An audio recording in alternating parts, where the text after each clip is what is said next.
qu'est-ce qu'une ordonnance? Alors, on l'a dit, l'ordonnance, c'est un papier qui transmet l'ordre du médecin de délivrer certains médicaments à une certaine personne. Ici, on retrouve le nom du médecin. Ici, on va retrouver le nom de la personne, les médicaments qui sont prescrits avec leur posologie, la signature du médecin et globalement, c'est tout. Et cher professeur, vous me disiez tout à l'heure, il est à considérer plutôt comme un billet de banque. Ça représente ce que va rembourser votre caisse maladie pour vos traitements médicaux. On ne peut pas délivrer un médicament prescrit par un médecin sur ordonnance sans l'avoir fait vérifier par un pharmacien.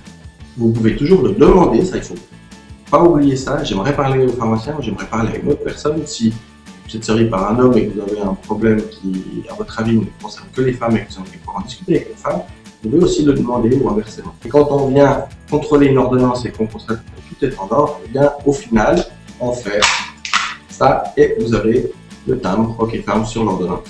C'est important pour un pharmacien d'avoir des clients fidèles.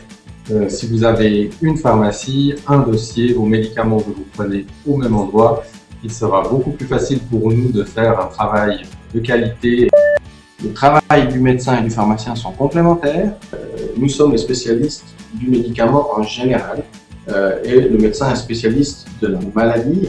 Nous ne sommes pas des distributeurs de médicaments, mais nous sommes bien une profession médicale qui s'assure que les médicaments vont être bien pris. Est-ce que la forme de l'ordonnance a évolué? Et avec les nouvelles technologies, pensez-vous que la forme de l'ordonnance va évoluer?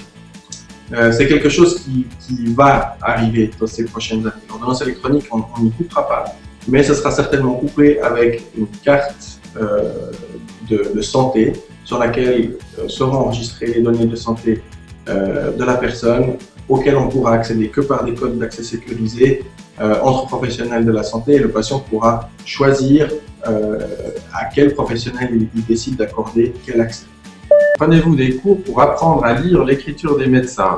Oui, c'est 5 ans d'études. C'est une bonne question. L'écriture des médecins est effectivement assez souvent pas très lisible. Il se trouve qu'en fait, ils prescrivent un petit peu toujours les mêmes choses. Enfin, on parle de quelques milliers de médicaments différents, dont souvent il y a environ peut-être 1000 à 2000 médicaments qu'on va passer régulièrement. Donc, finalement, c'est plutôt un travail de déduction.